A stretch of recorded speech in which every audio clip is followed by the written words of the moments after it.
So anyway, it's an Uncrustable, but the spaghetti's already inside. Right. I don't like spaghetti or SpaghettiOs in any way, shape, or form. I think that's kind of gross. True believers, welcome to an action-packed, spaghetti-filled episode that we like to call, wait, did I roll it wild? The Marvel Crisis Protocol vlog. I, of course, am the guy that occasionally will sit in this chair. You do occasionally sit I in do that occasionally. chair. It's nice, it was nice to be invited back on my own show. It's been a minute. It has been. It's the old gruesome twosome tonight. It is. Of course, I'm Chuck. And I'm joined once again by my comrade, my cohort, my co-conspirator, more importantly, the CEO, editor-in-chief, supreme ruler, and reptilian overlord of the Professional Casual Network. Sorry, brain still, Yeah. kind of leans into it every once in a while. Mm-hmm. Tim. Oh, hey, thanks. I'm glad I'm here. Yeah, thanks for coming, man. You have the computer, so it makes it a lot easier for me. It does. Yeah. Oh, look. We have There's a lot. A metric ton Mm-hmm. of information to go over tonight. Correct. And we're already late. Correct. So let's dive right into it. Games played and hobby thoughts. Yeah, so as far as games played, I did, in fact, play a game against our own Tactical Tailor this past Monday. Looked like a bloodshed. Yes. Yeah. Yeah, very much so. Everyone on my side was injured, and I believe, there was a lot both ways. It was not only a bloodshed on the table, absolute chaos energy in the last 10 minutes that I popped in. If you are not heading over to twitch.tv/Professional Casual Network and checking us out every Monday, 7 p.m. Eastern Standard Time on, the Power Phase, a Marvel Crisis Protocol Battle Report. I don't know what you're doing. I think you're silly. Yeah, honestly, and the amount of silliness that was on this past Monday stream was pretty intense, if I could be Full perfectly... blown. Full cranked. But yes, as far as cranking goes, it had cranked to the fullest. Yeah. And no hot tubs around. No, there weren't. 0 hot tubs, full crank. Mm-hmm. It was actually out of control. You played. I played the Power Bottom 10, a game or a roster built or a squad built off of that roster that I'm currently playing in a league, and I think I ran it as Shield affiliated without a leader. So I had Taskmaster, War Machine, Agent of Shield, Black Widow, as well as Vanilla Daredevil. Okay. Kind of here for it. Yeah. How'd you like Vanilla Daredevil? He's been doing absolute work for me. So I love him. Yeah. I mean, I've forever still an absolute support character for him. Mm-hmm. I think he is phenomenal. Yeah. And I don't get the disdain, I guess. I get it a little bit in that Shadowlands Daredevil for the same threat is a lot more lethal and an affiliation leader and has higher physical defense, and there's a lot there, and has minions on top of so I get it, because there were certainly times where I was playing Vanilla Daredevil where I was like picking up 4 dice to roll for my physical defense, and it's like, oh nope, that's not the case. Right. Okay. So I guess I get that. Yeah. But I don't know. Maybe it's just because I was a Web Warriors player for so long, and I don't know. There's just something about regular Daredevil that is just so true to my heart still. Well, and I'll tell you, he's a constant threat at a long movement. Mm-hmm. So, and one thing playing him these last few weeks that I've seen is that people hate when you have Daredevil go last. Oh yeah. He has a pull with the baton. He can get people off objectives. He can get to the middle objective, no sweat. Yep. So I do really like him. And listen, I've popped off with some incredible Devil's Deliverances. Mm-hmm. When he does get targeted outside of, he can go down a lot quicker than I feel like I remember him going down. Sure. But listen, he's been doing solid work, and I think I got 4 people in range of a Devil's Deliverance and was rolling 10 dice. Yeah. Dazed, a Captain America, Luke Cage, Iron Fist, and some 4th guy. It was awesome. Mm-hmm. Awesome. Yeah, I'm a big fan. I think he's great. Other games played. And then that game against Taylor, Taylor ended up taking it. We played, I think, Legacy Virus, which is one I really like. And was it Hammers? No, because Legacy Virus would be the same slot there. Oh, Mutant Madman. Okay. I haven't played Mutant Madman a lot. I haven't either. It's one of those ones that I kind of forget about regularly. I do really like it because it's one of the ones that's a little bit easier to contest, even if there's other healthy people on there, because you're rolling that 50% chance, and it does damage if you control it during the power phase, Right. Which is super cool.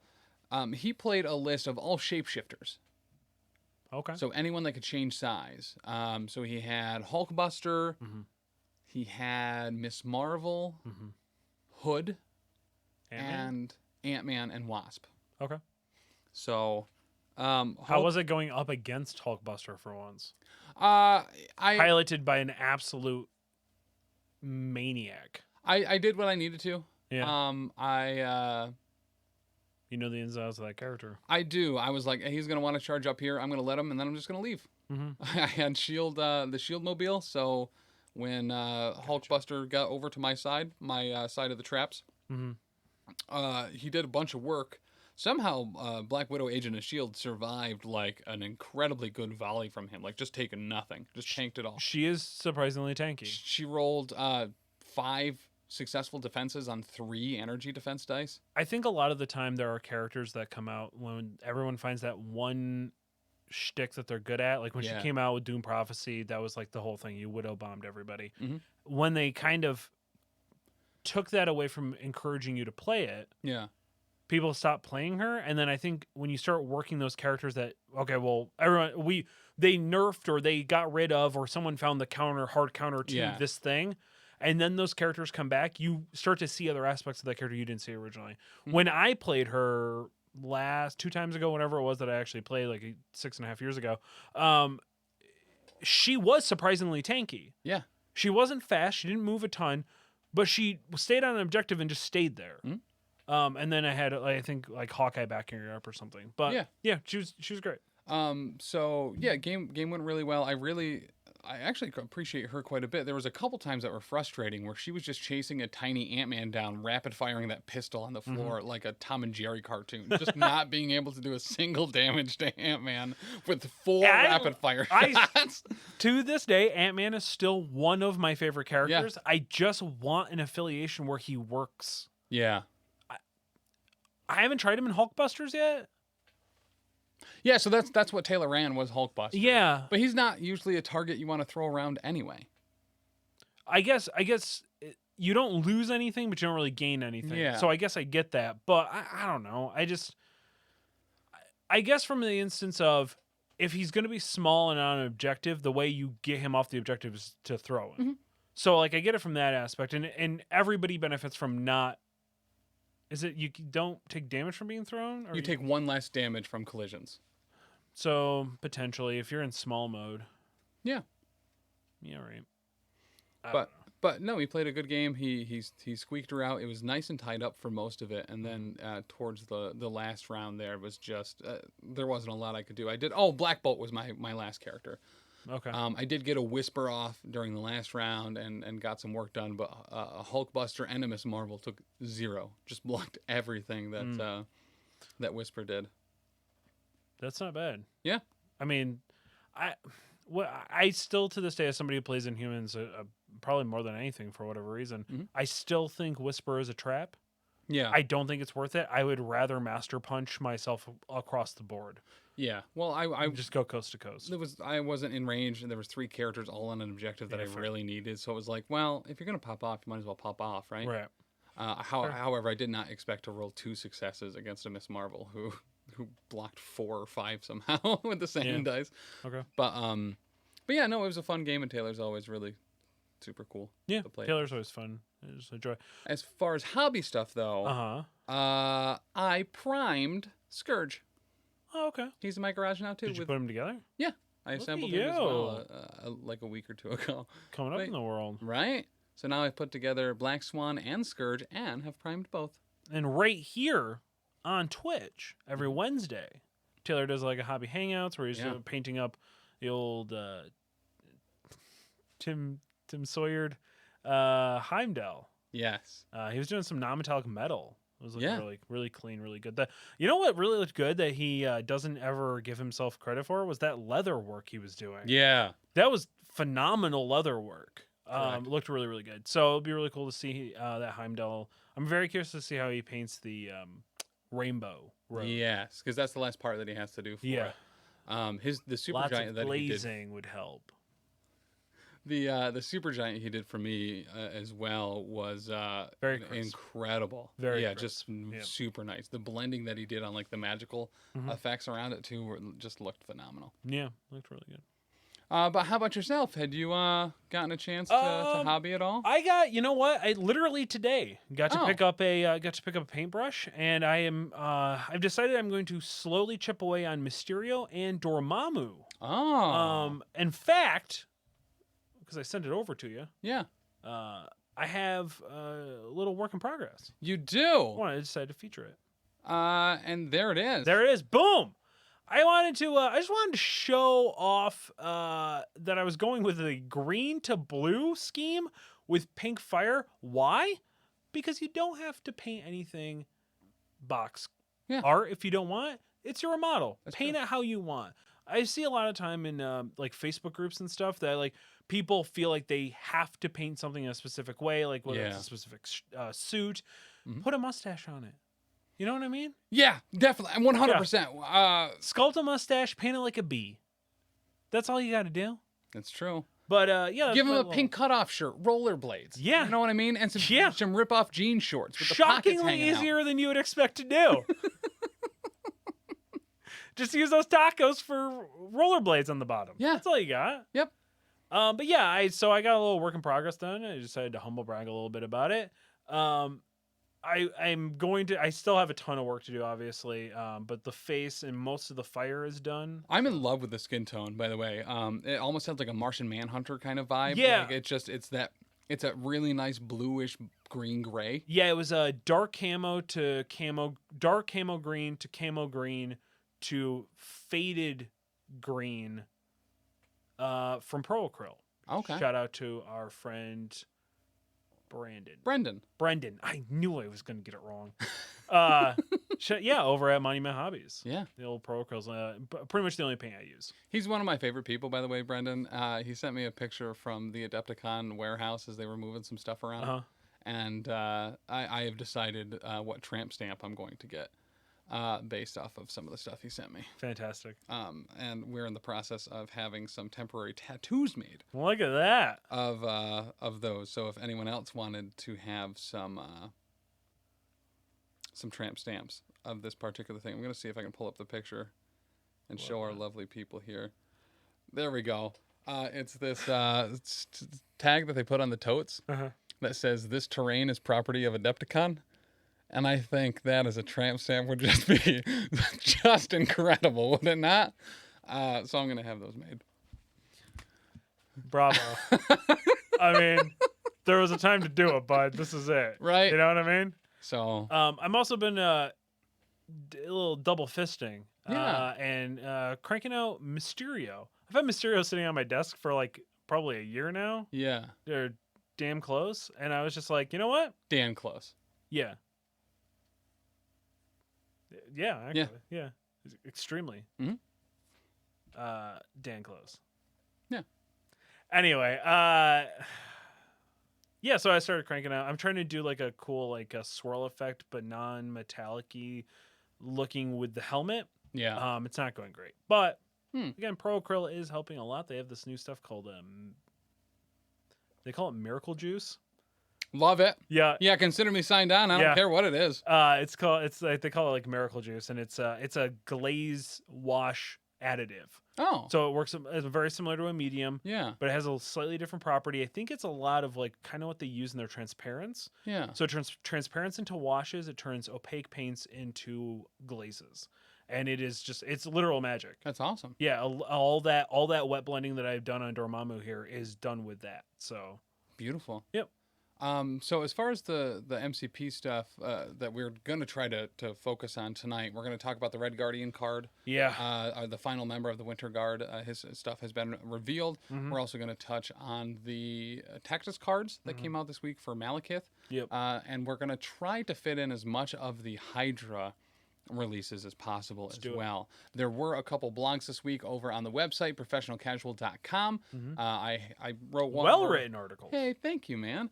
Wrote one that is a pretty much a huge summary of all the things that happened over the last weekend at Ministravaganza, and there's a lot there, like a ton. They absolutely outdid all my expectations as far as the stuff that is coming out and is going to be released over the next however amount of time. Seems like a lot of it's even going to be this year, which is stellar. Yeah. And then Dan had a follow-up one as well, talking and diving into the X-Men specific releases a little bit more. There's a rival set coming out there, as well as the reveal of a couple new X-Men. One of my favorites, actually two of my favorites, Pyro and Blob. I'm very excited for Blob. Yeah, for real. Right. Like, real quick, each character, Pyro, Blob. What is one thing that you are wild speculating about it? for Blob, I think Blob's almost too easy. You know what I mean? His powers. But I think Pyro will have some spender, maybe a reaction similar to I Never Miss. Okay. That maybe adds Incinerate to all his attacks. Maybe his attacks don't do Incinerate, but maybe he can just spend a power to add Incinerate whenever damage is done. Or to other characters, other allies damaging attacks. Like, say, within 3, he can spend, and their attacks will do Incinerate as well. That'd be really, really rad. And, he'll be able to reroll dice if the target's already incinerated. I could see that being the case. Yep. Could he remove Incinerate from other characters? What? Reverend Right Mad in chat. This is an Ultimates X-Men reference. Gosh, wow. He said, Blob, spend 5 power, auto KO Wasp. If you haven't seen the picture from the comics of how Wasp bites it in the Ultimates universe, it's because Blob eats her. Oh. Yep. That was... Wow. Sometimes, chat... That's messed up. You're popping off. That was really good. I always know it's good when Tim grasps his imaginary pearl necklace in just absolute terror. That was great. Yeah, if you Google Blob Ultimate X-Men, I'm sure the first picture that comes up is going to be just flat, just one and done. No, like the top half. Oh my god! Like he snapped it like a Slim Jim. Lord. Yep. All right, that's messed up. My wild speculation for Blob is an innate power, similar to martial prowess. Oh, okay. Right, that's the one where if you don't do damage, you get to do something back. Yeah. Okay. Costs nothing. Okay. If you don't do damage, automatic 1 damage back and a push. So essentially, he absorbed your punch and then cannonballed you out. Yeah, one of my favorite things ever that he used to do.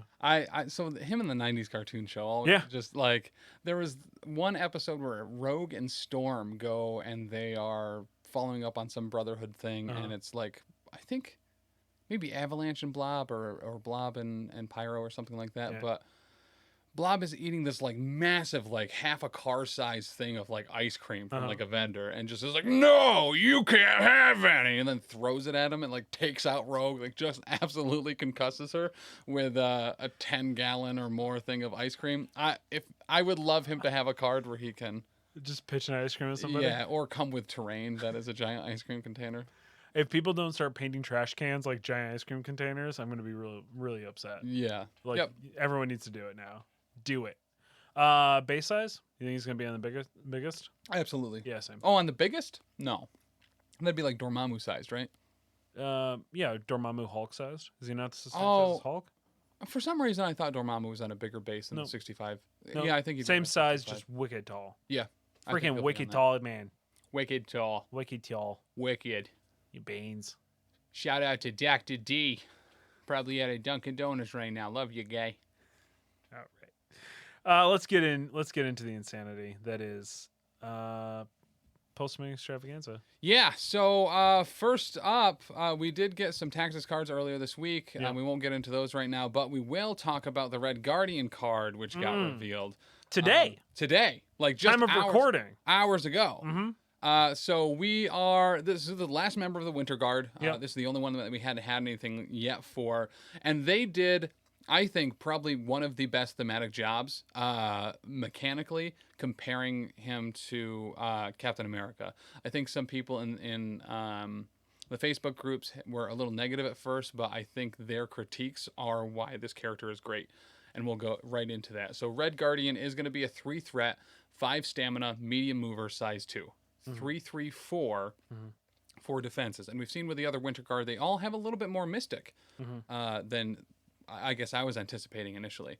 One thing to remember about this particular Red Guardian, Nikolai, is he is a mutant as well. And his power was kind of to be able to deflect and absorb and ricochet kinetic and other types of, and electromagnetic and energy.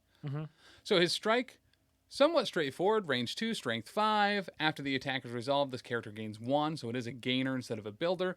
But automatic, automatic push. Unregardless if you do damage or not. Automatic size 3 push. Yeah, that's huge. Short. It is. Yeah. That's nearly everyone. Yeah, I was going to say, it's almost every character except for, like, big boys. Correct. And the biggest boys at that. Yeah. Like, it's just what Hulk is for? Hulk, She-Hulk. Are they? I always get confused here because I always think that they're bigger than they are. Okay, so Hulk is a size 4. Hulkbuster, I'm assuming, is the same. She-Hulk is size 3, though. Oh, she's size 3? Okay. And she is on a smaller base. Yes, she is. Yeah, okay. Yep. But yeah, so I think being able to move near everyone in the game with that is choice, especially on a builder. What a control piece too for that, to have that on your kind of basic attack, for a affiliation as well that is somewhat resistant to pushes on objectives. So I think that's I mean, actually realistically, he is a huge threat for short movers. Because now they have to spend an entire action just to get back up to where they need to be. Well, one of the games I just played was mostly about just using the Mind Gem over and over on Kingpin and how much that takes him out of the fight. Being able to move a short mover like him just away one is stellar. Yeah, I'm a big fan. And then he has a shield throw. This is just like Sam and Steve's. Range 4, strength 4, a gainer as well. Gaining 1 power after the attack is resolved. Ignores line of sight, and the defending character does not benefit from cover. And has ricochet in a wild. So part of me that kind of, I guess maybe kind of wish that was gains damage dealt, just to make it different. Like if they were going to change something, just to make it a little different. I don't know why, or why it would make sense in that aspect, because it is a throwing weapon, but... regardless. And the fact that he gains power for it at all. Taskmaster is the only one that doesn't throw shields and gain power. That's true. His spender is the Siberian Shield Slam. Range 2, strength 6, 3 power. If the target character is size 3 or less after the attack's result, it may be thrown short. So automatic throw for only 3 on a 3. Yeah. After doing a significant punch. And if I recall, I think that's 1 more power maybe than Caps, or maybe it's the same. So it is 1 more power, but once again, you're doing this on a 3 instead of a 4. Right. So I think a lot of the complaint initially, and I completely disagree with this, is that he was like, oh, it's like a bad Captain America. Well, it's like Captain America as a 3. Right. And I still think he's actually probably pretty good, too. Yeah. His first reactive superpower is called Focus Repulsion Field. When this character is targeted by a physical or energy attack, it may use this superpower. This does cost 2 power. This character adds blanks in its defense roll to its total successes. Extremely tanky now. Yes. Yeah. So you're going from 3 maximum sides of the die being able to potentially block something to 5, which is a pretty big upgrade. Almost nearly doubles your chances. And 3/3/4. And on 3/3/4. Right. His last ability is the Red Guardian suit. When this character is damaged by an enemy or allied effect, I love the allied effect thing there too. After this effect is resolved, if this character is not dazed, it gains 1 power. Makes a little bit more sense why his attacks are both gainers instead of builders. But I feel this guy is going to be at no shortage of power. He's going to be able to Siberian Shield Slam pretty regularly and use that repulsion field also incredibly regularly. If you do 1 damage to him that's the thing you're going to have to be scared of. You need to take this guy out in a single hit. Because every other time he's just going to be getting more power. If you do 1 damage to him, that's like the worst thing in the world you can do. Yeah. Because he's going to get enough for another focus repulsion field just over and over and over and over again. Yep. He does, on his flip side, on his injured side, only thing that changes is he does gain 1 more stamina. So he goes from a 5 to a 6. Which canonically means he's a good guy. So that's true. just put that in there. I'm excited to see what tactics cards he's going to have. As well as I think he's going to be a character that has just bonkers tactics cards. Yes, I completely agree. And it'll probably be some saving stuff, but I think they did. I think they did him right here. Because he is a knockoff Captain America. That's always the joke, and that's always the bit. He says, "Oh, it's Russia's Captain America. Oh, it's the Slav Guard's Captain America." Right. Now, granted, if he was actually the Slav Guard Captain America, he would be a little bit beefier. But he is what it is. Correct. Yeah. But I like him. I think he fits in a great spot. He'll let you run an all shield throw list, which is exactly what I want to do. Him, Sam, Taskmaster, and Captain America. I would be more inclined to splash him than Cap. Yeah. Yeah. Yep. He just kind of just fits. It's, I mean, and then if you're playing something like Hammers with him. Yeah. You know what I mean? Like, you're never going to get it off of him unless you're using something like Enchantress or whatever that can pull the objective token off of him. So correct. The second he gets a hammer, between you run him, you run Bullseye, you're done. You won with hammers. You know what I mean? Yeah. Like, what are you going to do? Team Slav to its fullest, really there. Yep. So I do really like that this isn't the OG Red Guardian. This is the one that came a little bit later, but the one who kind of wore it as an honor. Yeah. And he was a mutant, which I think is really cool. I really like that. So yeah, I dig him quite a bit. And yeah, I think you're spot on by saying that he's going to be a more splashable character. I don't think he's going to be in every list. He's not Heimdall, but no, I think he'll make a lot of rosters. Yeah, I think he'll make almost every roster. I just don't think he'll make every squad. Every roster for Winter Guard, or every roster like across the field? Across the board. Oh, really? Yeah, I think he'll be in a lot of people's tents for a long time. For at least 3 months. All right. Yep. I don't hate that. Yeah. And then people will be like, okay, well, let's try something else, whatever. If I had to choose between him and Ursa, Major, Ursa? Yeah. I'm gonna go Ursa for sure. But why not both? Why not Why not just play Winter Guard? Right. You know what I mean? Right. I don't know. I really like this affiliation. They're all about defense. Yes. You know what I mean? Like it's so contrary to our last release, which was Shadowlands Daredevil. Yeah. You know what I mean? Which was all aggression. Now we're playing an extremely defense list that is not about numbers. No. Even though it's low threat, they're not about numbers. They are, playing them at like 14 threat. They're about surviving the winter. Yeah. You're getting rid of your special conditions. Yep. You're not worrying about those incinerates and those hexes. They love demons downtown. I think it's great. Yeah. I think he's really, really good. I feel like we kind of glossed over the Red Guardian suit. So when this character is damaged by an enemy or allied effect, after the effect is resolved, if this character is not dazed, gains 1 energy. Yes, he has power for days. So days and days and days and days. If he hits, so he takes a hit from bleed, but then gains an energy? Is it No, those kind of effects? That's not an enemy effect. Oh, an so enemy that's effect why would I be was like confused. any attack or power or so ability. he's just cranking extra energy. Gotcha. I mean, not that you would need him here, and this is probably a little excessive, but Brotherhood loves throwing terrain into their own characters. That's true. So to do that and be able to get the power from exploding the terrain with Brotherhood and then gain extra because he probably took a little bit of damage from it too. Okay. I don't hate. Same thing for beams. Putting him in the way of beams to take a little damage here or there so he takes that automatic 1 and gains a power for it. Okay. I mean, I don't love that one, but it does it's there. It feels very Russian for some reason. It does. You know, like taking 100 punches just to gain a little bit of power. Right. Yeah. Well, and that's what his suit and his shield is tuned into for this particular version of Red Guardian is it is there to help him focus his mutant power to be able to deal that damage back, to be able to redirect and redeploy it. Okay. Yeah, I'm a big fan. Yeah. Well, and yeah. Yep. So moving on to some of the other stuff that happened this week, we also got some new cards for Malekith. And these one came out during Ministra, which was the Black Bifrost. This is a Cabal reactive. During the power phase, Malekith the Accursed may spend 3 to play this card.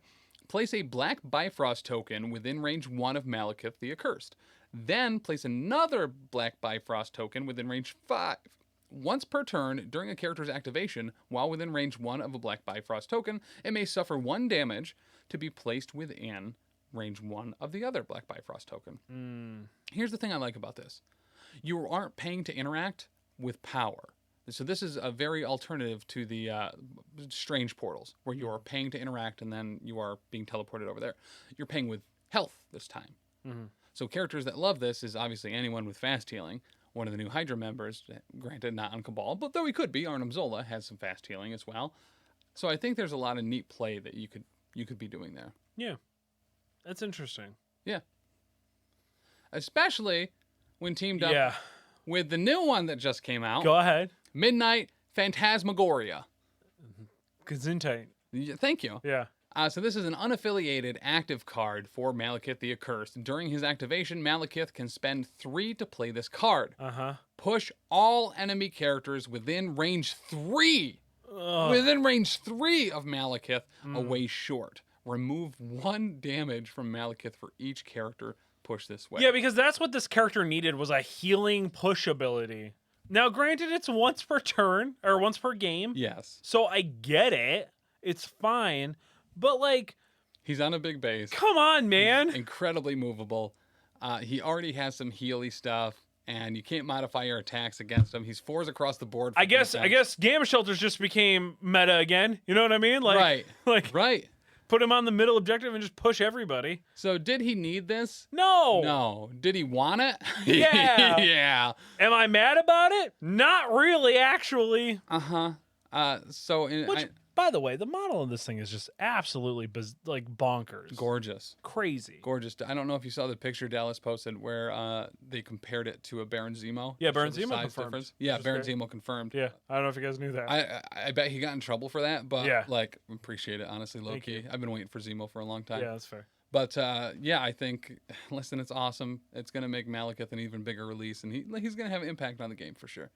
For sure. 7th threat character. Sorry. I just realized I think I realized I hadn't actually looked at Malekith's card all that much, but that is some thick text. All right. Well, and I think people are reacting pretty strongly to Malekith. I know in one of the leagues that I'm in, people are like, oh, well, Malekith is just going to be in every list. So every list is just going to become, well, how do I counter the opponent's Malekith with my own Malekith? I don't think it's going to be that bad. No, you got to remember with some of these big, heavier characters. We also said that about Dormammu, too. Right. You know what I mean? Right. And nobody really... I mean, look at the stats. He's a great splash still. People will throw him in there that other affiliation. But he's not in every list. Correct. We all said, we said the same thing about Hulkbuster. Hulkbuster's going to be in every list. Hulkbuster's awesome. I still love him. But a 7th threat is a huge investment. It is. Is he amazing? Absolutely. This is probably going to become one of my favorite characters once I actually learn how to read. Yeah. But up until that point, great, awesome, cool. You know what? You're not going to take him to tournaments. You want to know why? Because he's too big. That's why. You got a carrying case for that boy? I don't think so. You think Dan can fit that in a lunchbox? Nah. Yeah, it's fair. I do think there's some easy solutions to that. I think a lot of people will magnetize the wings and stuff like that. Yeah, probably. But yeah, I think he's going to have an impact, but he's not going to be the end all be all. I mean, he's not immune to hacks, and that once hacks is on him, he's just a regular dude. Yeah. He has as much physical defense as Crossbones. So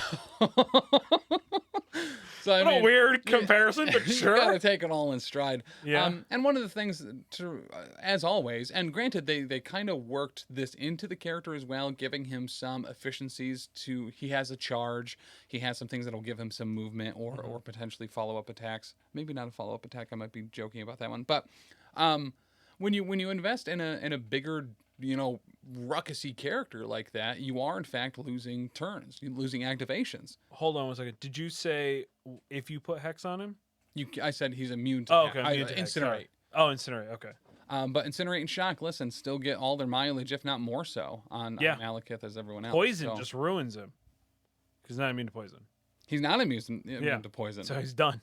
Correct. Well, he would be a threat 8 or 9 probably if he was immune to poison. Yeah, that's true. But yeah, and stagger. You know what I mean? Trip up becoming like I just took out half of your list turn. or half of your list turn. I think we're going to see a stagger heavy Oh yeah. list. So Luke Cage just earned his 3 points. You know what I mean? Yep. Well, and he is he is size 4, so he can't be pushed automatically by the new Red Guardian. But Sure. listen, displacement on this type of stuff is always really stellar. If they didn't fix Shuri would have just made meta again. Right. Yeah. Yeah. But they changed it so she can only push 3s. Yes. Yeah. Okay. I think so. 3s or 2s. It's probably 3s. But yeah. So moving on to Hydra. I will say real quick though. Yeah. I do love the idea of just running a 16 threat Malekith Dormammu list. Okay, I'm done. 2 models. Easiest carrying case I've ever made. Yeah. Yeah. Right. Yeah. Magnet has a shelf on that, Dan. But I don't know why he's getting called out for that. Yeah, I don't know. He doesn't do it. This is real funny to me. Oh, I gotcha. Yeah. All right. So first for Hydra, and this we got a ton of information for a Hydra at Ministra. Yeah. There's a lot there. I am stoked for these 2 affiliations. I think they offer some Samies. really nice thematic, like just straight up legit tell the story. Like the both leaders have very cool ways that are very thematic around that character for how they play, and you are going to be able to play very, very different play styles with these leaders. Agreed. First up, we have Red Skull, the Master of Hydra. I'll just blow through a lot of this here quick, but 4/2/2 for defenses. Right off the bat, I was like, ugh. But he has Leviathan armor Right. as one of his innates, where during the power phase, this character can choose his shielding type. The chosen benefits last until the start of the power phase. This is very similar to Vision, where he has a dispersion field or a null field. Right. Either one, you'll be rolling 3 additional dice, either on your energy or your mystic defenses. My gosh. And Energy Mystic, which I think is a yeah, they mixed it up a little bit. Yeah. I do actually super dig that. So if you are in the dispersion field, you have extra dice when defending against energy attacks, and you cannot be pushed or advanced by the effects of mystic attacks or enemy superpowers. The null field, you'll get that 3 extra dice on mystic attacks, and you don't suffer collision damage. Right. I love that. Yeah. Granted, there is no power to be able to switch this back and forth. You are making that commitment during the power phase for what is going to be happening that round. What's your counter then? I think energy attacks, right? So if you're going up against this Red Skull, you're going to want energy attacks and throws. You're going to have to make him decide whether he's... Oh, not throws. No. Yeah. No, you're right. Huh. Honestly, just having a well-bounded group. You know what I mean? You're going to want someone with Mystic and Energy. Speaking of... Because he's so tanky. He's essentially I guess the trick would be try to call bluff. Yeah. Or have somebody knowing when to strike. Knowing when to just really buckle down. You know who just became super good again? Defenders. Being able to change to spend a power to change your attack. Yeah. Star-Lord. Because can't Star-Lord change his element gun? Yes. Can he change it to Mystic? No, he can't change his element gun. Okay. Sorry. But yeah, effects like that would actually be very good. Yeah. And shout out to a user in chat, Reverend Rightmad, who highlighted a message saying one of the things that would absolutely decimate Malekith is in fact Urza Major. Yeah, it is. Bare-armed brawler to automatically stagger. Yeah. And he can throw size 4 characters. You can really display someone pretty heavily. He's the best bear. Especially a size 4. R.I.P. Who is going to do 5 damage when thrown. Yeah. The only thing he can't stop is a bullet. That's very, very, very true. Chuck, why don't you talk about something for a second? Okay. I'll just go ahead and just go right back here on the thing I was looking at. Sorry. There. Okay. So he so we have that Blitz Strike, which is a range 3, strength 6. The attack only gains 1 energy, so it's a what do you call that when it only gains 1? A gainer. A gainer. Okay. Now, granted, on a wild and a hit, you get Blitz. After this attack is resolved, this character may advance small which is absolutely phenomenal when he's already a medium movement. He's getting that extra movement. Yeah. Now, granted, you have to have a hit and a wild, so there is a little bit there. But I mean, it's a six strength. It's a 6 strength. Yeah, at range 3, no less. And then he gets a push on a wild and a shield. Looks like wild and a shield. Size 3 or less before damage is dealt. Mm-hmm. I love when it's before damage dealt. So, and I really like this too with the thematic that they did for this Red Skull, the dominant, like just coming in there as a force. Yeah. Just walking towards someone is how I kind of see this. Yeah. Walking towards someone, knocking them back and pushing themselves forward, just pushing them, like just focusing in and just not being able to be stopped. I love the theme of this particular attack. His spender, which is phenomenally one of probably the best traps in the entire game. An energy, strength 9, range 2, 5 power. Yeah. Kneel before me. Can choose if it's going to be energy or mystic. Which is phenomenal. Awesome. Yeah. Awesome. Super great. And then a throw on a wild, size 4 or less, throw away medium. Yeah, guess what also Malekith hates? Yeah. Being thrown medium. Throw medium with getting punched in the face by 9 dice. I mean, it's 5. Mm-hmm. Granted, he doesn't actually have a lot of energy costs otherwise. Right. His only other energy cost is empowered gauntlets. During a Blitzkrieg strike attack this turn, the character adds blanks to the total attack for 2. For 2. It's actually pretty decent. Now, you would have to declare that at the beginning before your roll? Yeah, during the next Blitz Strike. So you do it before you use the attack. Got it. Similar to I'm a God. Yep. Okay. And then his affiliation, his leadership is called World Domination. Yeah, because this is the Hydra affiliation. Correct. Not Cabal. Right. Hydra affiliation, which means we're getting more bad guys. We are, which is, and this is like Golden Era, right? Yeah. Which we'll get into potentially later on. Mm-hmm. So during the power phase, allied characters gain 1 power if they are holding or contesting an objective token. Straight up really good. Listen, this character just comes out swinging, being like, I am taking it, it is mine, I own it, and I benefit from that. Yeah. Characters that are struggling, that are completely power starved, absolutely love this now. Especially on things like hammers. Yeah. You know what I mean? Not only are you swinging more dice, you're getting more power. Yeah. It completely negates the having to spend more power for the tactics cards that you have while holding those hammers. There's going to be very rare times when this affiliation is not useful. Granted, it's only once around. Cabal is every time you attack and deal damage. Sure. But more consistent. This is consistent. Yeah. If you're holding something. Yes. So people, honestly, like, I don't know why. Sabretooth was the first one that popped into my head. Send him on a far back objective, have him hold it, and then he's just cranking an additional energy per turn. Yeah.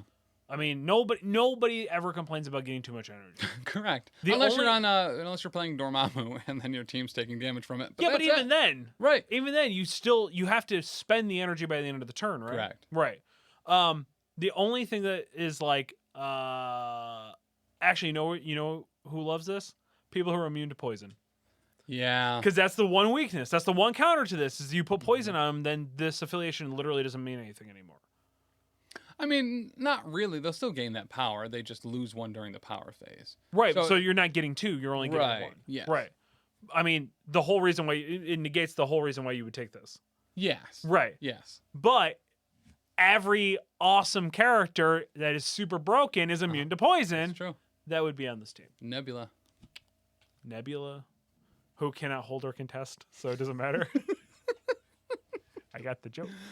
Took me a minute. So Chuck went over empowered gauntlets, being able to add blanks to your Blitz Strike. I do like that that's kind of restricted to one thing, because adding blanks into successes for Kneel Before Me, where you can choose between it being energy or mystic, would be pretty heavy. But his second to last power that we haven't covered is All-Consuming Obsession. Yeah. 0 power. This is his Cosmic Cube dealio, except just for him. Yeah. This character suffers 1 damage, gains 2 power. Can use it once per turn. Because canonically, the Leviathan armor is powered by the Tesseract. So makes a ton of sense here. Lastly, he has cut off 1 head. If an allied Hydra Troopers is not in play when this character is chosen to activate, not after an attack, not after a spender, just If there's not one out when he activates, guess what? Now there is. Within range 1 of this character. They gain a stagger token and are part of your squad. We get more grunt people. We are getting more grunts. More grunts. So, and they're actually pretty stellar grunts here. So do these play a little different than the other grunts? They do. Okay. So the Hydra troopers come out. They are 3 stamina, which is more than both the shield and hand ninjas. Okay. They had 2. Yep. It is a short mover, which is also different than the other ones. Size 2, 122 for defenses. Shockingly durable. Yeah, actually. Yeah. As somebody who had a shockingly durable hand ninja Yes. game where you just could not get rid of them. I couldn't. I mean, you literally threw a Hulkbuster at them, and they were just like, "No, No, thanks. Yeah, we're fine. We're ninjas. Thank you so much, though." These actually are super cool in that they have an energy attack. Yeah. And it's range 4. And strength 4. And strength 4. What? Correct.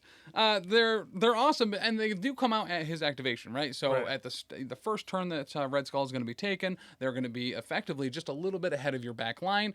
Most likely, depending on how you do it, certainly being within range to make an attack in the first round, which we super dig. Right. And if the enemy rushes towards the middle objective, maybe even 2. They have Hydra Assault for 0. So a lot of the grunts have a power that they can use as an action that interacts with things in a certain way.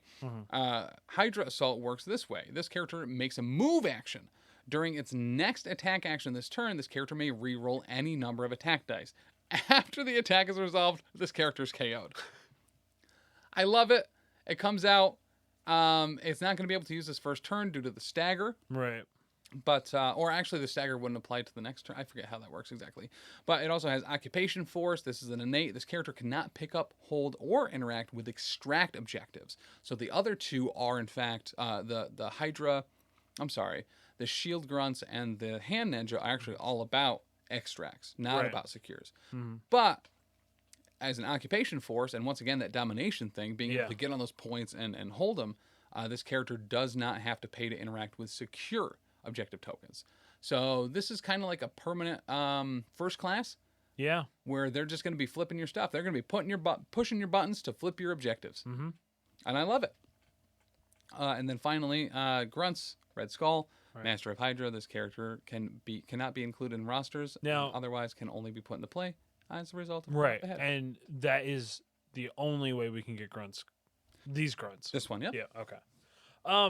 I really like this. I really like this a lot. It's kind of interesting because, like, I know. So it's interesting in 2 aspects. There's nothing on his card other than cut off the head, or cut off one head, where anything has an effect whether they are near him or not. Yeah. They are literally designed to go sit on points. Mm-hmm. That's their whole thing. They don't need to be within range 3 or of shoot him. their guns and die. Yeah. Get knocked out. Right. KO'd. Yes. I don't know. I really like where they're going with this. Yeah. I really like where they're going with Well, this. and I love that thematic too of Red Skull just wants them out to do their job, and once they've done their job, he doesn't care about them anymore. Yeah. If he ever even did. Right. They are disposable, dispendable, and they don't really pay into his plan. I'm gonna ask the question. Yeah. Is this truly the most efficient 5?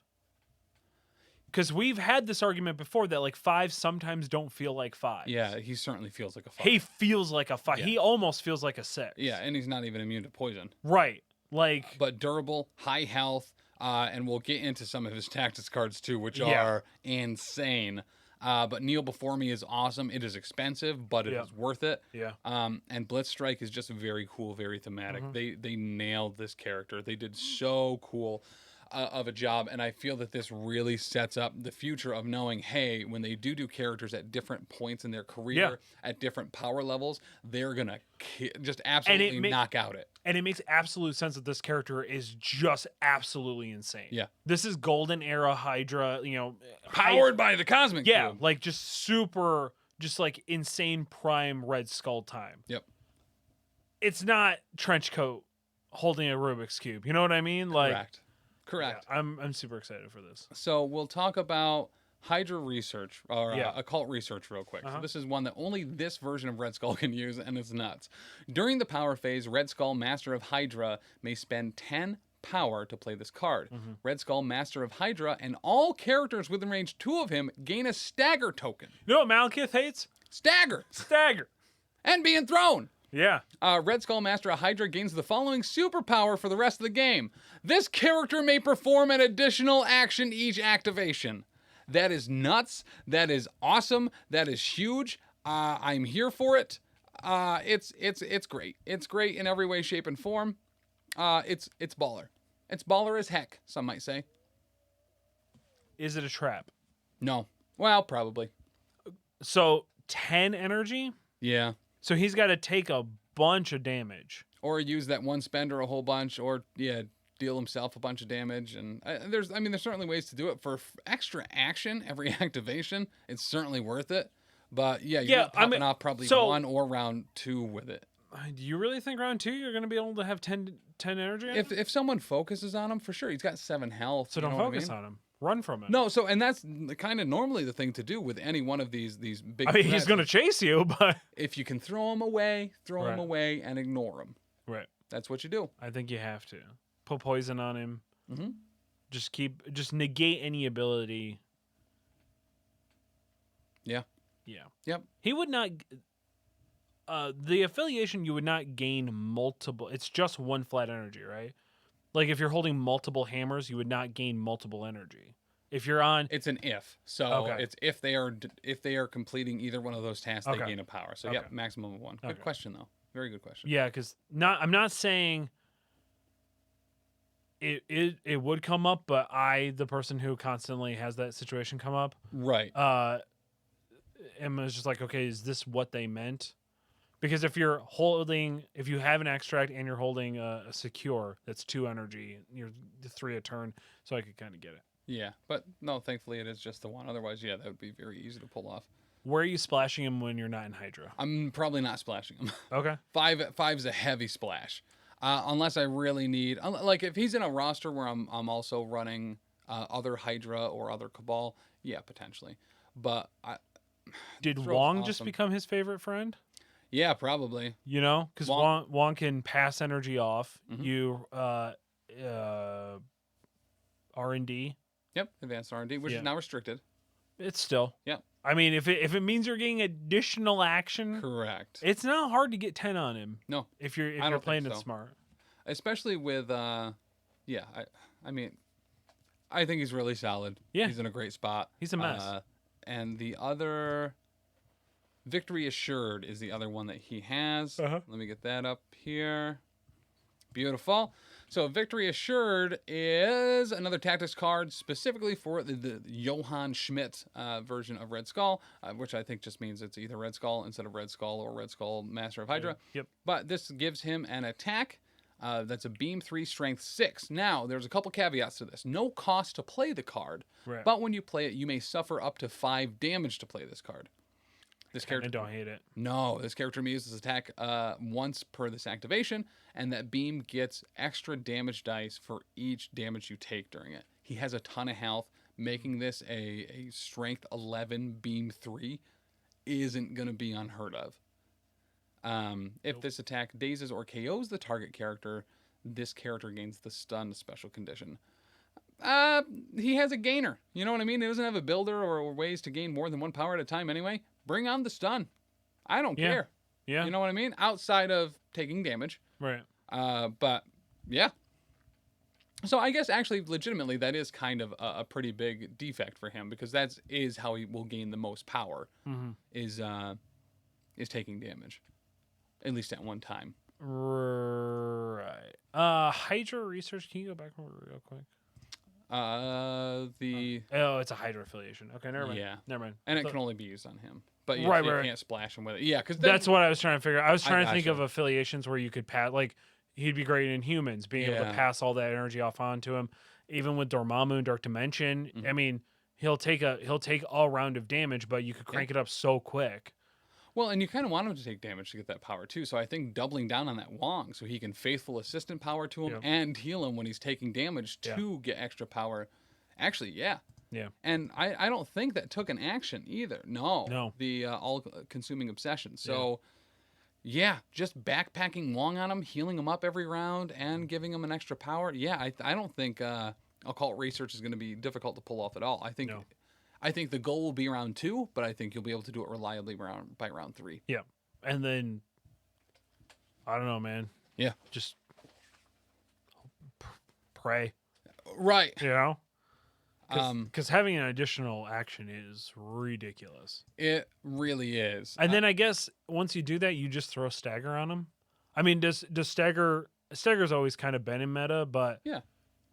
I mean, you still try to stagger him. I mean, between him, Malekith coming out, Mhm. like I think do you think we're gonna see heavy staggers? Yeah, stagger value is certainly going to go up. Yeah. The last one that's going to be kind of general use for Hydra that we'll talk about right now is Inevitable Betrayal. This is a Hydra exclusive. It is reactive.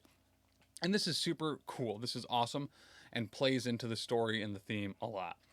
During the cleanup phase, before victory points are scored, an allied Hydra character may spend 8 power to play this card. Pretty big It's investment. expensive. Yep. Choose an enemy character within 2 of that is contesting a secure objective. The chosen character counts as one of your characters for contesting secure objectives this round. So we saw this in the Infinity League, right? Mm-hmm. Where there was a gem where just once per game you could be like, that guy's in my team for this round. Mm-hmm. And it was brutal. It was devastating. You had to completely play around it. It decided a ton of those games. Mm-hmm. They certainly took probably feedback from the Infinity League to put a very relative power cost onto this. Yeah. Because 8 is an investment, but that's terrifying. That one of your allies could be gaining points for your opponent at any point, especially on something where, it's one of the things where you gain 3 victory points if you're contesting more than your opponent, or it could be awesome. It's 100% a game deciding power, but it has a cost that relates and is relative to the power that it can in fact provide. I think that's great. Yeah. And once again, it's something you're going to really have to set up. I feel like the only thing, and I only say this because they haven't revealed it yet, and there's clearly more Hydra characters coming. Mhm. I would have loved a tactics card very similar to what Shield has, where you can make a non-affiliated character become affiliated. Oh, yeah. Yeah, I think that would be really rad. Oh, I super dig that a lot. Yeah. Now, we haven't seen all the tactics cards from Hydra yet. That could very well be in there, but thematically, that is just gorgeous. You just never know who's part of Hydra. Yeah. But maybe make it fair, like to balance it a little bit more, make it cost 2 of your cards in your squad, which then also makes this all that more difficult. Because now you're only bringing 4. Correct. You know what I mean? That might be that. I mean, that's a heavy tax, but there's not. I think it's a fair tax. Very well, probably. There's not a lot of stuff out here that there's not other tax. There's not like a Wakanda Forever that's going to affect. We don't know Hydra yet. People. I mean, we don't know yet. There very well could be. But yeah, no, I think that would be really cool. Or make it something where it's the character pays 2 energy, 3 energy during the power phase. For the rest of the turn, they count as being on the affiliation. Okay. Something similar like that. Yeah. You know what I mean? Like, I don't know. So the next dude we're going to talk about the other leader for Hydra, and this is the one I'm most excited to play. That's interesting. Okay. Is Baron Strucker, Mr. Wolfgang von Strucker to be precise. Yep. So Strucker is 4/3/3 for defenses, so a little bit better on physical, and then 3's kind of standard for energy and mystic. Stamina 5, 3 threat, size 2, medium mover. Yeah. So just out of the gate, pretty okay, pretty standard. One so tough far. Strucker, I'd argue. Well, I mean, like Baron Zemo, there's a lot of people that are 3s that have 5 health, and have that stat line. I mean, he's a 3/3, but he's 4/3. That's pretty tank. It is good. It is good. And Plasma Blast. Well, and I guess Baron, the other Barons is 4 in Mystic, 3/3/4 versus 4/3/3. I mean, we're seeing a 3 with a 5 strength attack. You know what I mean? Yeah, it's like most 3 threats in the game have that now, and have always had that. But getting right into it, his builder, and it is a builder, not a gainer, is Plasma Blast, range 3, strength 5. It is energy, which is awesome, and incinerates in a wild. Yeah. That's stellar. So that's really good. Now we're getting to the point where it's like, oh, hello there. Yeah. His Spender is the world is mine, going into that domination theme again. Range 2, strength 7, but for 4 power. And here's the big part. After this attack is resolved, this character removes 1 damage from itself for each damage dealt. That's brutal. Awesome. Yeah. It is range 2. It is in a good spot as far as its range is short. It costs a pretty heavy amount of power to do, and there are no additional effects. It is only to gain health back. And it is physical as well. Now, his affiliation leadership ability is the Hydra High Council. And this is the thing I love. A lot of words here, so I'm surprising I read it. But once per turn, after an attack made by an allied character is resolved, if the attack dealt damage, the allied character may use this leadership ability. Choose 1 special condition the allied character has. If the defending enemy character does not have the special condition, it gains it, and then the allied attacking character loses that special condition. So you're passing off special conditions. You're passing off special conditions to the enemy. Additionally, once per turn, when an enemy character gains a special condition, the allied character that caused the effect may remove 1 damage from himself. Interesting. Awesome. But I'm going to make the assumption that you cannot pass off things that the other person's immune to. Already has, yes. So the way it reads... No. That they're immune to. So if they're immune to poison, your character's poison, you can't pass poison off to somebody who's immune to poison? That's a really good question that I'm sure will be one of the first that should be answered, because the way that it reads is that if the defending character does not have the special condition, it gains it. And then the allied attacking character loses a special condition. I would assume that means it does not, in fact, get transferred. Okay. Is how I read it. Right. But, we'll see, I guess. Right. But regardless, this is dope as hell. Yes, it is. This is ridiculously awesome. So it can't get rid of stagger. Thor loves this. I don't know why. He does. Like, actually, it could get rid of stagger during off-cycle attacks. So during Wakanda Forever or other things, no, it can't, because those can only be used in affiliation. Right? So those tactic cards can only trigger for that affiliation, and if you're using this, So I'm sure there are instances for it. Heimdall's Foresight maybe could get rid of a stagger if you do damage on an attack that's off cycle like that. But awesome. I love healing. This makes Viper stock actually useful. Yeah. She applies sometimes multiple special conditions per round. You know who weirdly loves this? Omega Red. Omega Red? When he starts poisoning allied characters, and then they can just pass it off even further? Yeah. So speaking That's weird. of, he has a similar effect as well. Right. Death Spore Virus. It does cost 2 power. It's not automatic. Other characters. This is everybody. This is friend and foe. Yeah. Within range 3 of this character gain the poison special condition. Right. Awesome. If you need to get poison out there to be able to have your ally spread, great. If you just have a bunch of enemies around, also great. Yep. I like it. Arrogance is the power that I love. This is a reactive. It costs 1. This is go big or go home in a power. When this character is attacking, before rolling attack dice, you may use the superpower. During this attack, add failures in the attack roll to the number of successes for the attack roll. During this attack, add skulls in the defense roll to the total numbers of successes for the defense roll. It costs 1, and this is the I'm going to roll more skulls than you. Blam! You can get ruined by this. Yeah. You could have a great turn because of this. Yeah. It is all or nothing based on how many skulls you do this roll. literally every turn. I do this literally every turn. Yeah, that sounds like you. So, I will never not do that. He has no way to modify or change them? He does not. Okay. Well, he does. He has strategic genius. Okay. And this is straight up just like Baron Zemo's. The Barons get it done. This character and other allied characters within range 2 of it may re-roll 1 die in their attack and defense rolls. He also has. If they are within range 2 of each other, can you re-roll 2? Absolutely. Gross. Yep. Okay. And then he has healing factor 1. So I like that he has a little bit lower health. He is only a 3, so it's actually not super off base for a threat 3 to have only 5 stamina on this healthy side.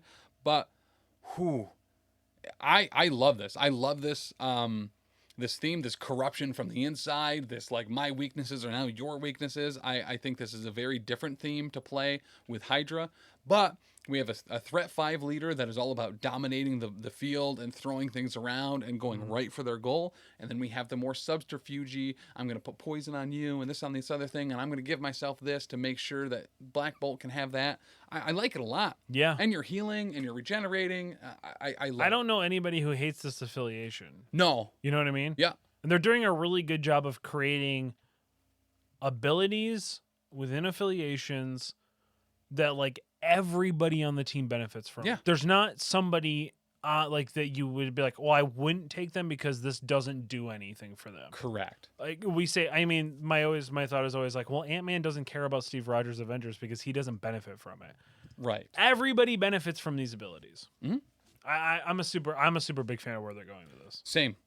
They've done a really good job here. If this is the quality of the theme, of the story, and of the play type, because there have been times where we're talking on the show, even it's like, well, what other leadership abilities could they possibly add? Yeah. And with Winter Guard and Hydra, And then it's always thematic. yes, You know what I mean? Like that's geniuses over there. They're geniuses. correct. So our last one that we're going to talk about tonight, and this is one that I am stoked for. I was so excited when we Yeah. were at ACO and they showed this model. I love it. I adore it. It's Mr. Arnhem Zola, whose alias's name is actually Arnhem Zola. Okay. 2, 3, 4 Yeah. for defenses. So a little bit weak on the physical end, Why but is he he's weak on also the physical? because he has a big glass face that's very easy to punch. Oh, is that the theory? I assume Okay. so. And he's a scientist, man. You know what I mean? He was He's like got that. all sorts of gadgets to be able to get rid of energy stuff and deflection shields and other little, doodads and technology. But, Okay. and it's very difficult to control a robot brain, right? So that's why the Mystic is high. But he's certainly punchable, like probably real punchable. Yeah.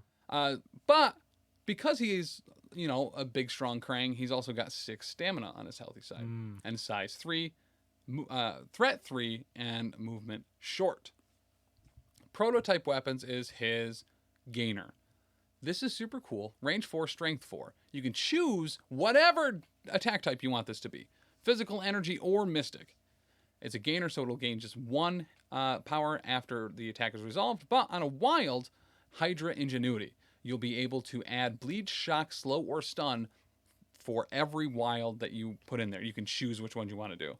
Oh my So granted, it's only 4, but the chances of you rolling that Yeah. regularly and being able to choose, or just getting lucky and throwing I've a seen fistful people of roll wild. 2 wilds on a 4. Oh yeah, 3 wilds on a 4 Yep. for no reason. yep. So I love that, and Hydra, specifically the Strucker version, the Hydra High Council loves status conditions, so this just Yeah. gets more of them out there.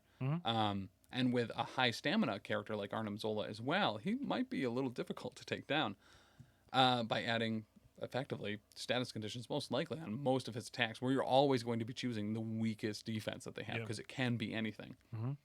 His spender is only 2 power, and it is an energy attack called Focus, ESP, Blast, or Box Blast.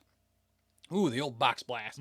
Range 3, strength 6, 2 power to pull off. If the attack deals damage after the attack is resolved, this character may advance the target character short. A little bit of mind control, a little bit of that ESP, making Kingpin once again go over there because you don't want to deal with him. On a wild, you're going to slow him as well. Once again, more status effects. Every attack that he does, status effects. Love it. Love it, love it, love it, love it, love it. The Hydra High Council loves it. First superpower, experimental enhancements. During the next attack made by this character this turn, add 2 dice to its attack roll. After the attack is resolved, if the attack contains any failure results, the character suffers 1 damage. A little bit of risk reward, also staying totally in theme with that Hydra High Council. I'm going to get a little bit of a benefit, but skulls might hurt here. Yeah.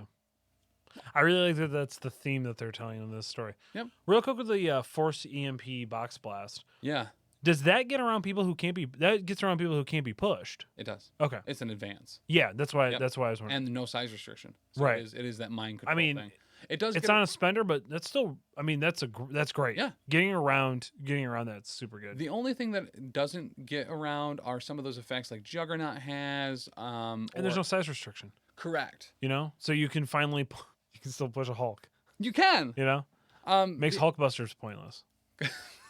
Correct. Oh. But the thing that doesn't get around are a lot of those mystical defense things that are like you can't be pushed, advanced, or moved by a mystic attack. Right. But it's energy. that's about it. Well, yeah, it is energy. Yeah, yeah, you're it's right. energy. You're right. So it gets around it. Oh, it does totally Yeah. get around that.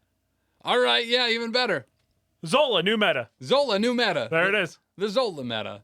Hydra Engineering is his reactive. This is a pay X. Yeah. So when this character or another allied character within range 4, and that's an awesome range, is attacking or defending during the modify dice step of this attack, this character may spend up to 3 power to use the superpower. For each 1 power spent, this character or the allied character may re-roll one of their attack or defense dice. This is upgrades. But wait, there's more. After this attack is resolved, if the allied character if the allied roll contained 1 or more failure results or skulls, they get bleed. Hidden benefit there, right? Yeah. Where sometimes you want bleed. This is as a result of attack. This could add bleed right before that character does damage to then be able to pass off that bleed. Yeah. Right? Okay. Yeah. Kind of dig that. That made my brain hurt, but yeah. Okay. Range I guess it 4. is after the attack is resolved, but if it's your turn, if this is an on-cycle attack, I believe you would be able to get the bleed in the order that you want to then be able to trigger the effect to move it over to the target. I believe. I could be wrong there, but that's how I assume it works. Interesting. So his he has a couple of innates as well. He's immune to bleed and poison, which makes sense. He's in a big robot body. And then scientific hubris. Whenever this character rolls dice, after the effect is resolved, it gains 1 power if it rolled at least 1 crit. The old Doc Ock. The old Doc Ock. I like it. So we do have a tactics card for him as well. Scientific method. Hydra, affiliated, active. I love this one. Arnhem Zola may spend 2 power to play this card. Choose another allied character that is threat value 3 or less. Also kind of like that limitation. He needs someone weaker than him, right? To be able to perform experiments on. And within range 3 of Arnhem Zola. The chosen character suffers 2 damage. For the rest of the game, the chosen character may use the ESP leakage attack and gains the unnatural mutation superpower. ESP leak is a range 2 strength 6 for 1 power. Before damage is dealt, the target character suffers 1 damage for each skull in the defense roll. Right? What? Yeah. So it's a mystic attack, range 2, strength 6. Every skull that the defense rolls against this attack forces the defender to take Oh, you're damage. screwed, bud. Yeah. Yeah. Okay. Yeah. And I really like the wording on this too. If you do this against a Scarlet Witch who counts skulls as defense successes, they still count as defense successes, but you are just suffering a damage immediately from rolling it as well. Okay. You also gain the unnatural mutation innate, where when an enemy character targets this character with an attack, this character adds 2 dice to its defense roll unless the attacking character pays 2. I love this. This is so awesome, and I love it on characters like X-23. Yeah. Who are going to become significantly more defensive, are going to be able to fast healing off all of the damage from it. It's threat 3 or less. All of a sudden, an absolute powerhouse that just KO-scapes entire teams. Yeah. Like X-23. Yeah, because this is what X-23 needed. Correct. Yeah. Now has an awesome spender for only 1, where she's going to be doing a bunch of damage. And she's going to be bleeding her opponents of power to make sure they can even take her down. Otherwise, she's rolling 5-5-4 for defenses. Awesome. Awesome. This is so stupid. It's and it so only costs cool. 2? It does only cost 2, but it's so thematic. Only Arnhem Zola can do it. It is within theme. It's within the story. It makes so much sense. It's so good. It's so stupid good. Who else do you like that on? Ooh, great question. I love it on, Honey Badger, Iron Man. Yeah, kind of like that. Like standard Iron Man, now rolling 6-5-5. Yeah. With invulnerability. Yeah. Lizard has fast healing and could benefit from this. Disgusting. Bullseye? Bullseye! Yeah, Bullseye! Yeah. I don't ever want him within range 2 of people, but yeah, Bullseye! Parting shot. You know, like give him a range 2, fire off, and then run. Mm-hmm. Oh my god. Yeah. Yeah. Or his hit and run. He has hit and run too, right? Ooh, you know who I love this on? You know who? Cyclops. No, see, he's a 4. Oh, that's right. It's limited, right? Okay. I think, can you double down with Mysterio? Yes, I think you can with Smoke and Mirrors. When the enemy targets this character with an attack, this character may use its Mystic defense regardless of the attack type, unless the attacking character pays 2. 7? So that would turn into 7 unless they're willing to spend what 4? 4. Otherwise, he's 3/3. Yeah. 5 Yeah. or 3/3/7. Wow, Mysterio just became a tank. Right? Holy smokes! Glad I got him painted up. Or even people like Viper, right? She has a play. She can get Yeah. in. She can do a devastating, potentially psychic attack. Yeah. And then get out of there too. Oh, I don't like it. Oh, I don't like it. Yeah. Oh, it makes my body feel uncomfortable. So yeah, I forgot to flip it to Arnhem Zola's card. There it is on the video. And then the scientific method as well. There we go. Love that for you, bud. I am Everything's so coming up, excited Tim. to play this. It really is. Tim loves Hydra. Until I get Young Avengers or Thunderbolts, great replacement in the meantime. A little questionable, but here we are. What's your favorite out of these releases so far? Because they're all bald. I do. Yeah. Yeah, that tracks. I identify with them Yeah. a little bit. Red Skull, bald. Baron, bald. Zolm, we don't know, but I assume bald. Yeah, probably bald. I mean, if you don't have hair, if you don't have a top of a head, I guess you're bald. Mm-hmm. Mm-hmm. Yeah. Yeah. For me? Yeah. I don't know, man. I don't. Yeah. Is it Team Slav? Is it them finally being complete? Is it one of the Hydra leadership abilities? Is it just an absolute brick house like Red Skull, Agent of Hydra? I really like Agent of Hydra. Yeah. I'm really hyped for Malekith too. Mm-hmm. You know what I mean? And there was a bunch of stuff that came out that we haven't even talked about yet. Right. I mean, if we're talking just me extravaganza Yeah. all together, Sentinels? Yeah. Yeah. Yeah. Love Blob. I love the Blob too. Really excited about Sentinels. Honestly, kind of excited about the Rivals pack. So, actually, very specifically, yeah, I'm a huge Sabretooth fan. Yeah. And they confirmed, by the way, Wolverine comes with a motorcycle. There's going to be motorcycle play in action in the Rivals box. Yep.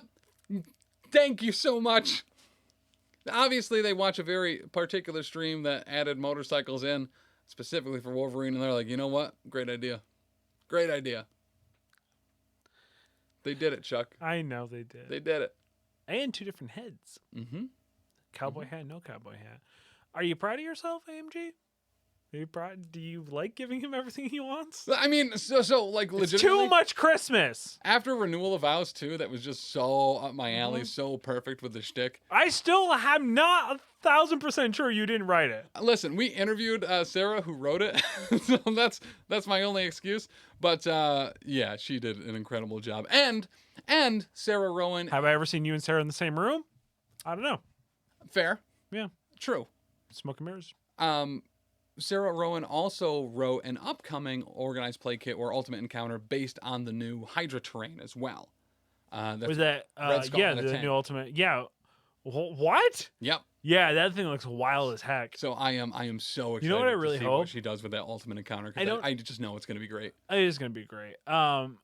There's a part of me that really hopes that Red Skull that's in that tank Yeah. is full bodied and removable, so you can have an additional Red Skull at the normal Red Skull. Yeah. And just another updated, just a different model. You know, like a Rivals pack essentially. Mm-hmm. But he can go in and out of that tank if you want. I obviously they normally do right by people with those. Yeah. They include additional bases and they make sure that you can kind of interchange them and stuff. So my assumption would be that would be the case. Yeah. But probably that you can literally just place them in. Yeah. Yep. That'd be rad. That'd be really cool if they did that. Or as long as they gave us legs, which some people's families don't have the access to. But If as long as they give us legs, people are going to magnetize it for sure. Oh yeah. Yeah. Yep. Yep. It's really rad. It's really cool. Sometimes even if they have 2 bases, they'll magnetize it to that base. That is true. So But- he can ballerina spin. Mhm. Yep. Shout out to the people that came to the What If event that we ran at Bearded Dragon Games. Yeah. Who thought they broke my Thanos, but he was just magnetized to the. He was just magnetized to the base. Yeah, you should probably really glue that down, buddy. But guys, listen. So before I do all the plugs, we are looking for bloggers. This is a paying position. Send your sample of a 2,000-word Marvel Crisis Protocol blog to tim@professionalcasual.com. This will be kind of an open thing, so there's no timeline on this. But we're starting blogs. We're doing blogs. Professionalcasual.com to check out those blogs, and we're looking to bring some more people from the community in and pay them for it. So Tim Get paid for what you love to talk about. yeah, for real, You need an internship spot? There you go. 100%. Why not? Also, over the next few months, we will be adding an extra show after stream right here on Twitch on Thursday nights, MCP After Dark. It'll be for patrons only. You can join that group at patreon.com/professionalcasual.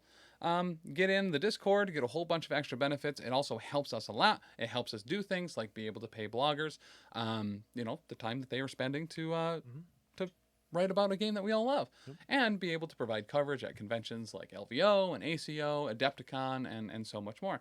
So please consider helping us out. We are more than overjoyed to give you many, many, many, many, many things in return, and we just like to be here creating that content for you. So make sure to head over there. There's a bunch of cool stuff, and please, join the Discord. It's an actual, absolute great place to be. Get access for as little as $1. Little as a buck. Or Twitch sub right here. Yeah. Yep. Yep, you can sub right here, and as long as your Discord is connected to your Twitch, you will automatically be added to the Discord. If you're not, shoot me a message. We'll figure it out. As Shaq would say, that's barbecue chicken. Mm-hmm. But if you liked this episode, please make sure to leave a review on Spotify, on Audible. If you're listening to the audio version. Yeah, if you're listening to the audio version, or right here on YouTube, give us a like, give us a sub, give us all that stuff. It helps us a lot. The reviews do a ton for us and help us get this type of content out there to more people. Right. And if you've already left a 5-star review, be sure to head over to every other podcast that's out there and start leaving 5-star reviews for our show on their show. Because guess what? Nobody's going to delete a 5-star review. That's true. Nobody does. We have actual evidence That's very true. because of other shows on this network. That is true. That's very true. Also, we do a bunch of other Marvel Crisis Protocol stuff here at the network and right here on the Twitch as well. Mondays we do the Power Phase, where we play some Marvel Crisis Protocol live. We run through all of the organized play kits as they come out because we absolutely adore those, and play some really fun thematic lists and just have a bunch of fun with it. On Wednesdays, Taylor, right here on the Twitch as well, does some hobby hangouts. So if you're working on Chuck's Break the Backlog? What's your thing called? Stop the Backlog? End the backlog? And the backlog. Never mind. No. I got two things really mixed up. You got two things super mixed up, dog. But get rid of all of your backup sprues by joining Taylor on Wednesday nights. Yeah. And doing that, and also donate please to End the Backlog or Stop the Backlog. It's a charity that's important, and I'm sorry that I mixed it up. End the backlog. End the Backlog. No, you're thinking of kicked out of the hobby. Kicked out of the hobby. Yeah. Yep. Okay. Trying to clear out that backlog. Yes. Yeah. Yep. So lots of backlogs here, guys. Sorry.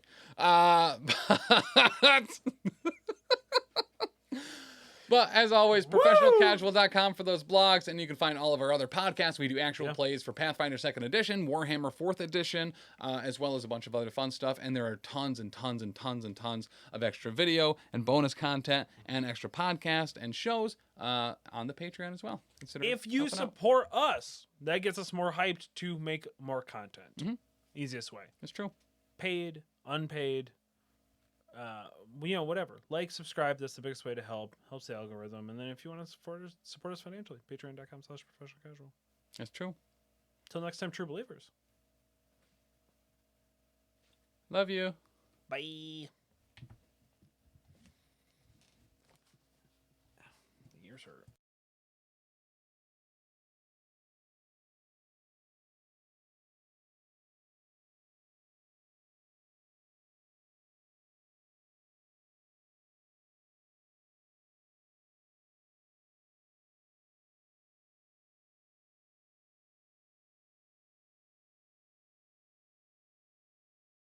Guys, I forgot the button to end the stream. Stream's ending. Right. So we'll just go back to starting soon, I guess. Bye. Bye.